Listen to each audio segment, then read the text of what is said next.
KB금융과 LG유플러스가 고객의 동의도 없이 스마트폰에 삭제도 되지 않는 홍보성 앱을 몰래 깔아 빈축을 사고 있습니다. 소비심리가 금융위기 직후 수준으로 급격히 떨어졌습니다. 최순실 게이트와 트럼프의 미국 대통령 당선 등 대내외 불안감이 커진 탓입니다. 정부의 잇단 부동산 규제 직격탄을 맞은 서울 아파트 분양시장은 한산한 반면 전매 제한을 피해간 수도권과 지방의 모델하우스는 비교적 많은 사람으로 북적였습니다. SNS에서 크라우드 펀딩인 것처럼 허위 광고로 사람들을 현혹해 투자금을 모으고 잠적하는 등 크라우드 펀딩을 사칭한 유사수신 범죄가 여전히 기승을 부리고 있어 주의가 필요합니다.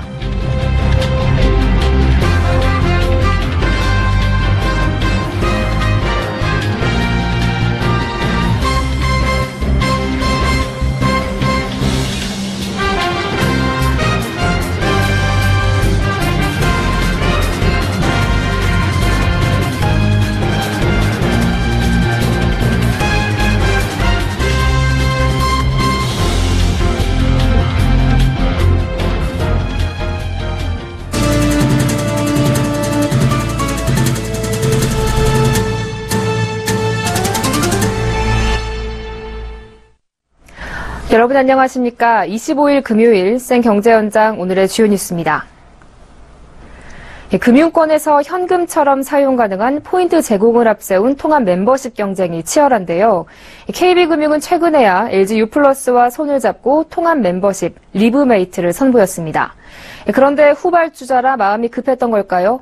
통신사를 통해 스마트폰에 고객 동의도 없이 몰래 리브메이트 홍보성 앱을 깔아 빈축을 사고 있습니다.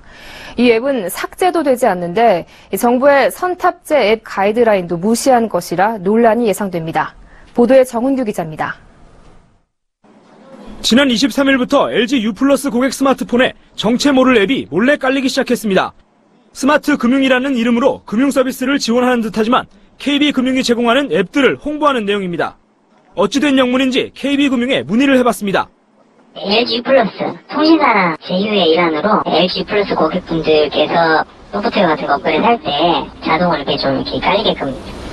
LG유플러스와 통합 멤버십 리브메이트를 출시하면서 양사 시너지를 내기 위한 마케팅이란 설명입니다. 하지만 고객 동의를 받지 않은 데다 삭제도 되지 않아 이는 미래창조과학부의 스마트폰 앱 선탑재 가이드라인을 무시한 겁니다. 가이드라인에 따르면 선탑재 앱은 제조사나 통신사의 홈페이지를 통해 공지돼야 하지만 고객들에게 어떠한 정보 제공도 없었습니다. 삭제가 불가능한 선탑재 앱은 정부의 가이드라인 위배고요. 또한 LG유플러스 고객들이 개인정보가 KB금융그룹에 넘어간다는 것은 이용자의 동의를 받지 않고 넘어간다는 것은 개인정보보호법 위반이라고 볼 수 있습니다. LG유플러스는 고객 동의 없이 앱이 다운로드된 것에 문제가 있다는 것을 인정했습니다. LG유플러스 관계자는 고객 동의가 없었던 것은 오류가 있었다며 다음 주까지 고객 동의 절차를 만들고 삭제도 가능하도록 수정하겠다고 밝혔습니다. 서울경제TV 정은규입니다. 소비자 심리가 글로벌 금융위기 직후인 2009년 수준으로 급격히 추락했습니다. 이른바 최순실 국정농단 사태와 더불어 트럼프 당선을 계기로 대내외 불안감이 커져 소비 심리에도 영향을 미쳤다는 분석입니다. 박미라 기자가 보도합니다. 한국은행이 발표한 11월 소비자 심리 지수는 95.8. 이는 글로벌 금융위기 직후인 지난 2009년 4월 94.1을 기록한 이후 7년 7개월 만에 가장 낮은 수준입니다. 소비자들이 체감하는 경기가 2008년 금융위기 직후와 비슷하다는 겁니다. 또한 작년 6월 메르스 사태보다 소비자 심리가 더 악화된 것으로 나타났습니다. 더 심각한 것은 소비자들의 현재 경기 판단, 향후 경기에 대한 전망까지 모두 나빠졌다는 점입니다. 6개월 전과 현재를 비교하는 현재 경기 판단 지수는 전달 대비 12포인트나 떨어졌고 6개월 후 전망을 보여주는 향후 경기 전망 지수도 16포인트 내려갔습니다.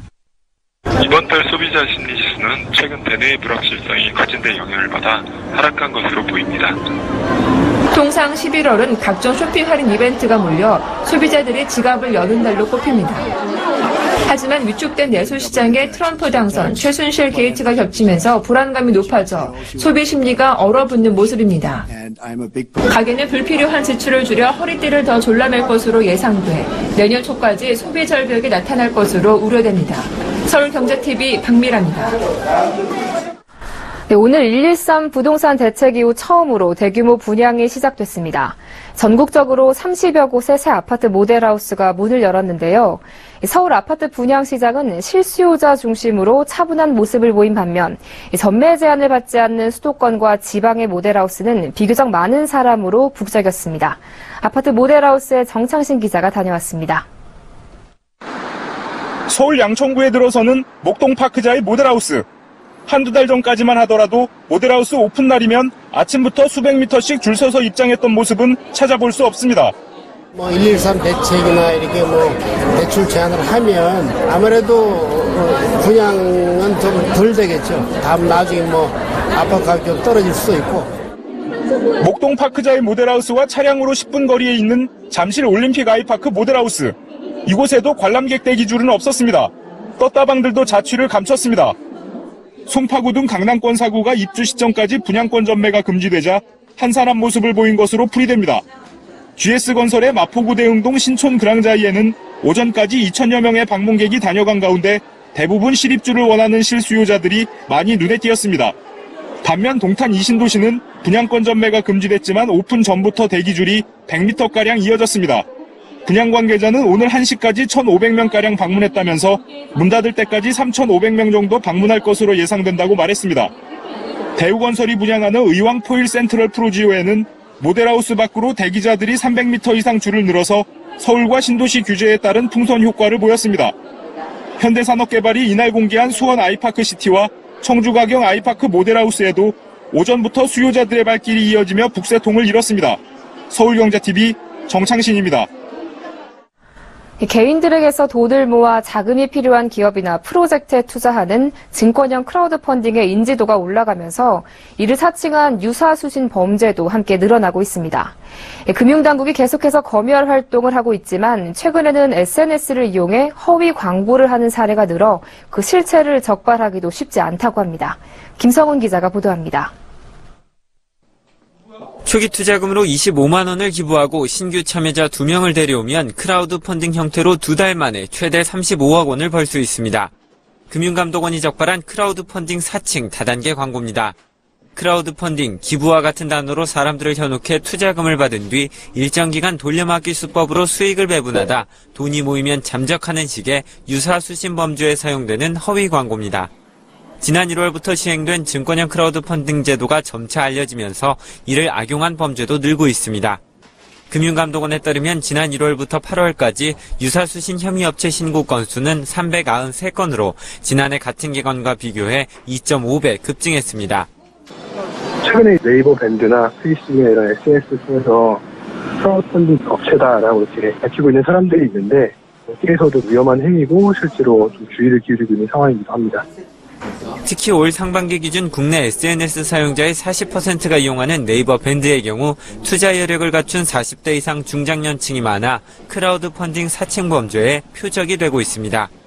문제는 SNS의 특성상 누구나 쉽게 계정을 만들고 지울 수 있다 보니 허위 광고 등을 발견해도 실질적인 적발과 검거가 어렵다는 겁니다.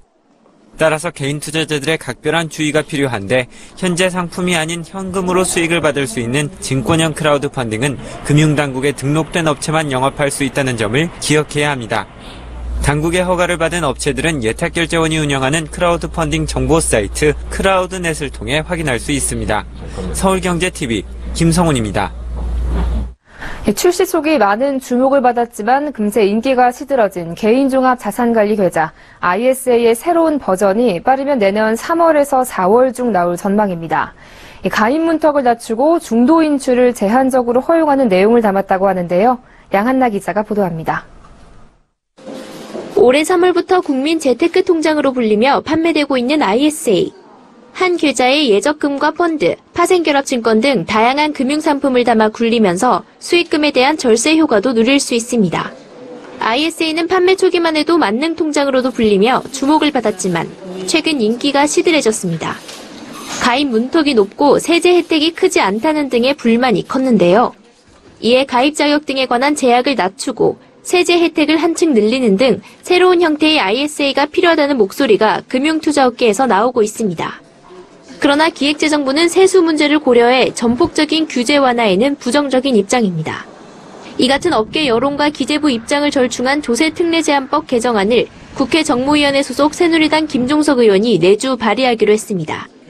기존 ISA는 소득 증빙이 어려운 전업주부나 은퇴자는 가입 대상에서 제외됐지만 개정안은 소득이 없더라도 60세 이상이면 누구나 가입할 수 있도록 가입 자격의 문턱을 낮췄습니다. 또 현재는 불가능한 중도 인출을 연 한 차례에 한해 허용하도록 했습니다. 성실히 납부한 가입자에게는 계약 기간을 1회 연장할 수 있게 하는 안도 담겼습니다. 이에 현재 5년으로 돼 있는 가입 기간이 최장 10년으로 늘어날 것으로 보입니다.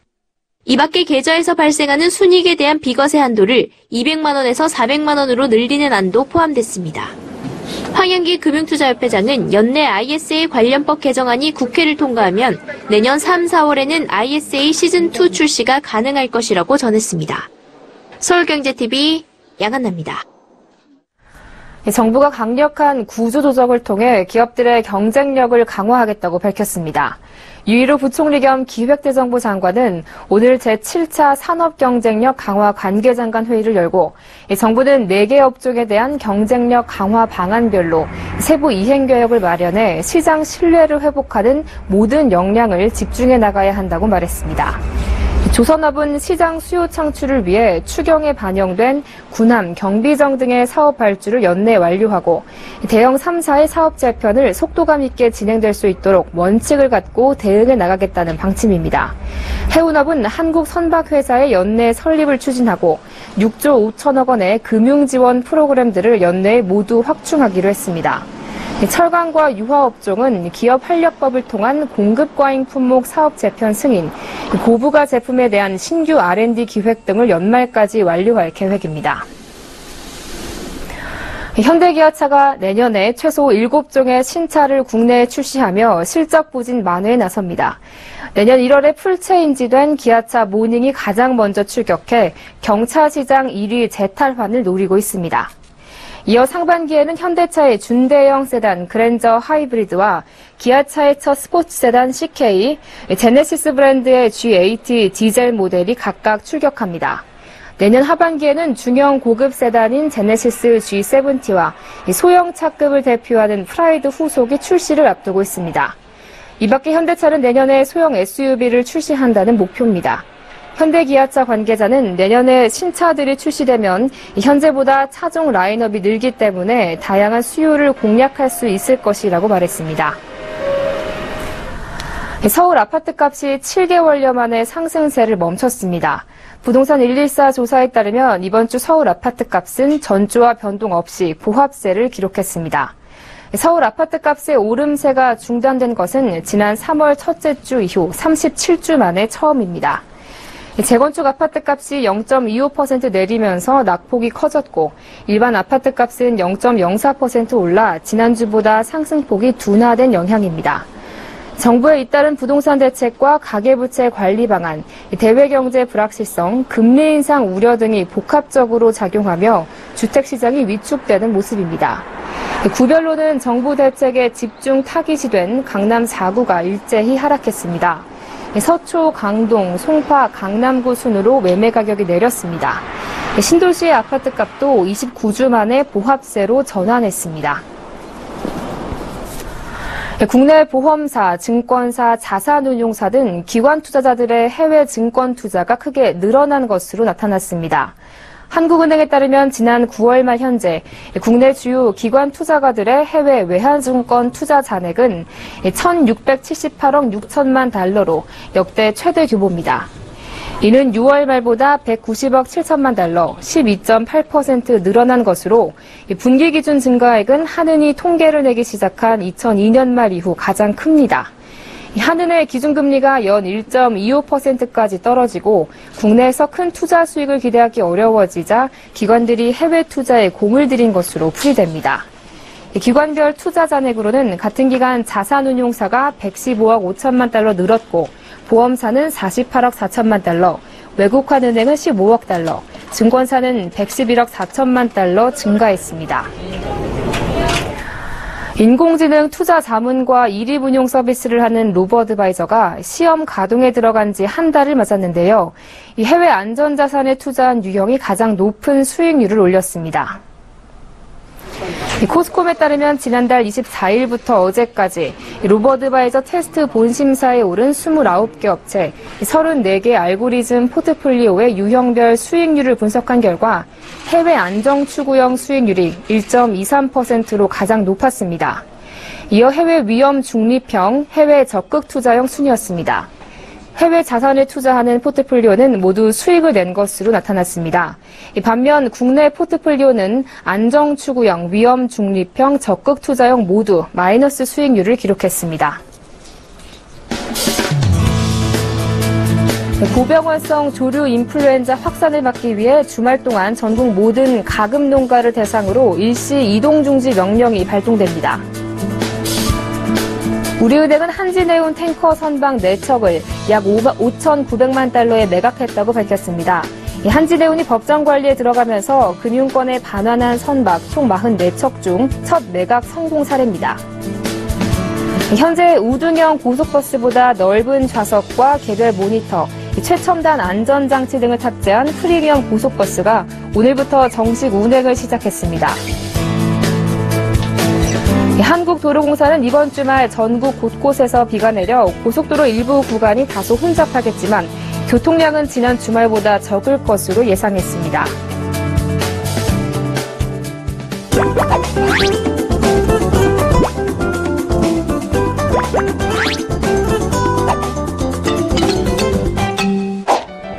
서민들이 수천만 원에서 수억까지 호가하는 고가의 예술품을 소장하기란 지갑 사정이 여의치가 않은데요. 하지만 조금만 살펴보면 합리적인 가격의 고가의 예술품을 내 공간으로, 내 집으로 들여오는 방법들이 있습니다. 오늘 샌드라이프에서 소개합니다.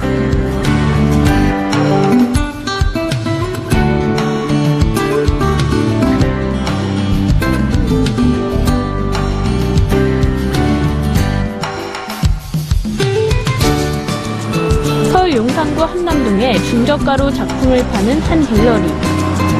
이곳의 모든 작품은 디지털 판화입니다. 작가가 직접 그린 원화와 거의 차이가 없지만 판화의 특성상 여러 장을 찍어낼 수 있어 가격이 저렴합니다. 빵집에서 빵을 사듯 미술품을 일상에서 손쉽게 구매하자는 의미에서 베이커리라는 이름을 붙였습니다. 보다 많은 사람들이 작품을 손쉽게 소장할 수 있는 문화를 만들자는 취지로 문을 연 이 갤러리의 작품들은 49,000원부터 시작합니다. 49,000원부터 9만원, 12만원 등 낮은 가격대에 그런 선물하기도 좋고 부담 없는 가격대로 책정을 해서 이제 다양하게 100점 이상의 작가들의 작품을 선보이고 있고요. 사는 게 부담스럽다면 빌리는 방법도 있습니다. 최근 갤러리에서만 볼 수 있던 미술 작품들을 내 집으로 빌려올 수 있는 서비스가 등장했습니다. 서울 서대문구 홍제동의 한 치과에서는 분위기를 바꿔보기 위해 그림 렌털 서비스를 신청했습니다. 환자분들은 보통 병원이라는 곳에 오시면 대부분 통증이라든가 고통에 대한 불안감이 있거든요. 그런 불안한 상태에서 들어오셨는데 그림들을 보면서 차근차근히 이 안정을 찾아가는 모습을 볼 수 있거든요. 담당 큐레이터가 집주인의 취향과 집 분위기에 맞춰 작품을 추천해주기 때문에 그림을 걸고 싶지만 스스로 안목에 자신이 없는 사람들에게도 진입장벽이 높지 않습니다. 또 3개월에 한 번씩 그림이 바뀌면 집안 분위기도 확 바뀌어 인테리어에도 좋습니다.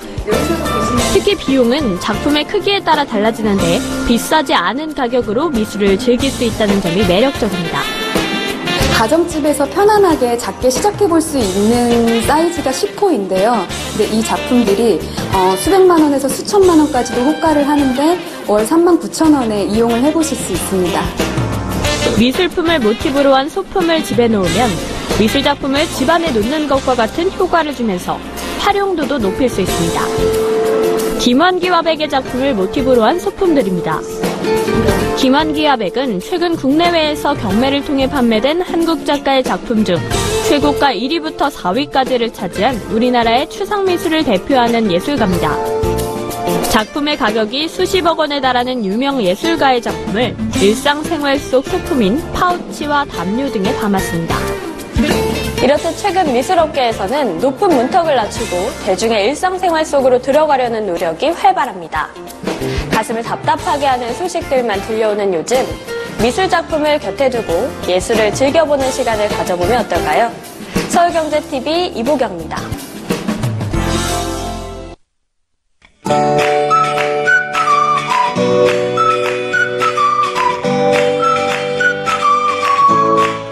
안녕하세요. K웨더 라이프스타일 예보 박유라입니다. 오늘 아침까지는 칼바람이 불더니 낮부터는 추위가 차츰 풀리고 있습니다. 내일부터는 공기가 한결 더 부드러워질 텐데요. 내일은 서울의 아침 기온이 영상권으로 출발하겠고요. 일요일에는 예년 이맘때 기온을 회복할 것으로 보입니다. 단 오전까지 일부 수도권과 충청도, 호남의 미세먼지 농도가 높은 데다 서울, 경기 지역으로는 대기도 무척 건조하겠는데요. 호흡기 관리에 유의하셔야겠습니다.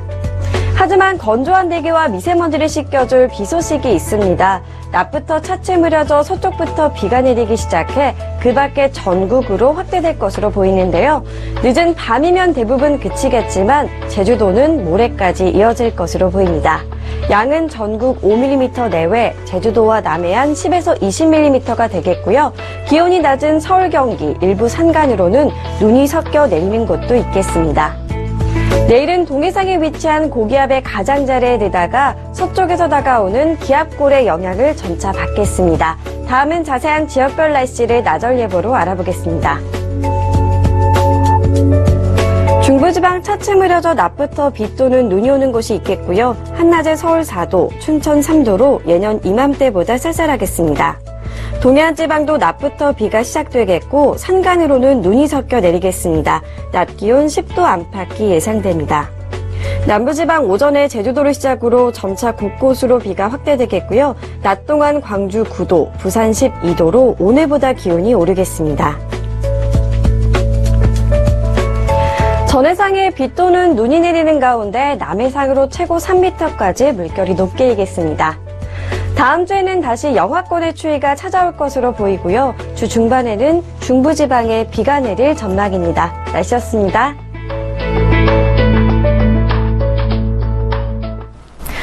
네, 마치 드라마에서나 일어날 법한 일들이 자고 나면 매일같이 쏟아지고 있습니다. 국민들은 추운 날씨에도 벌써 5번째 거리로 나올 채비를 하는데 청와대는 묵묵부답입니다. 점점 거세지는 촛불 민심을 언제까지 외면하려는지요. 생경제 현장 오늘 준비한 소식 여기까지입니다. 시청해주신 여러분 고맙습니다.